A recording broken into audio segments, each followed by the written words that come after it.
Welcome, student leaders. We are so glad to have you here for the Yale College Dean's Office Student Organizations 101 training. You know, some of the absolute best, most vibrant learning at Yale happens totally outside the classroom, whether that's in performance halls, late-night meeting rooms, or out in the New Haven community. So let's jump right into this explainer where we'll cover exactly what you need to successfully run your officially recognized student group.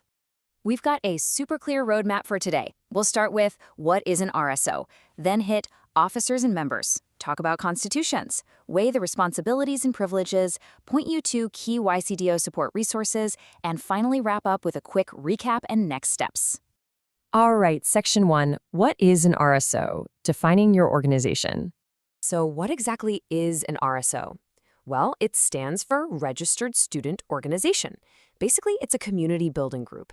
To officially fit this definition, the majority of your members have to be Yale undergraduates who share a common goal. You're holding regular meetings, throwing events on campus, and crucially, you are officially registered with the Yale College Dean's Office. Now, how do we actually keep that official status active? It really just comes down to 3 steps. First, you've got to complete the Yale Connect re-registration form. Second, you need to verify a minimum of 10 members on your roster. And third, all your officers must complete this exact leadership training. Simple enough, right? Moving right along to Section 2, Officers, Members, and Constitutions.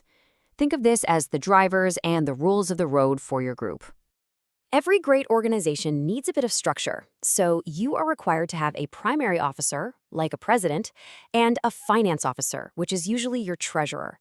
You also absolutely need to maintain that minimum of 10 members we just mentioned.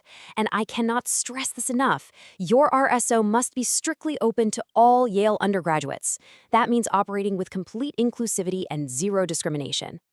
Now, stepping into a leadership role is incredibly rewarding, but it does come with some real responsibility.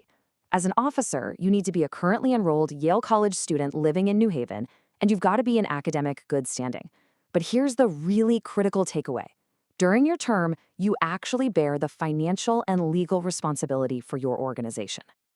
To keep everything running smoothly, your group has to have an up-to-date constitution that you review every single year. Think of it as your official playbook. It needs to clearly outline your mission and goals, exactly how your membership or audition process works, how you select your leaders, and it must include a dissolution clause, just in case. Okay, Section 3, Responsibilities and Privileges, the tolls and the perks. Being an official group is really a two-way street.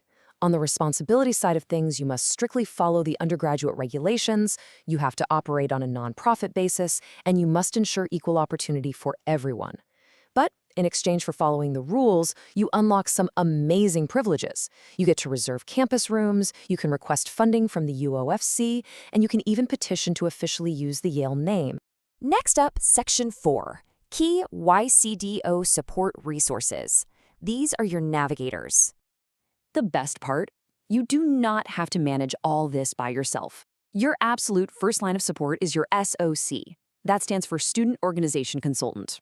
They're a fellow student liaison whose whole job is to help you out, whether that's with event planning logistics, figuring out finances, onboarding a brand new organization, or even handling conflict resolution. Your second major resource is your digital home base, and honestly, you should just go ahead and bookmark this right now. It's studentorgs.yalecollege.yale.edu. This website houses basically everything you need: essential event planning guidelines, funding applications, and all the latest policy updates. And finally, resource number 3. You really must familiarize yourself with the URegs. The undergraduate regulations is this comprehensive, annually updated manual that details every single policy for undergraduate life.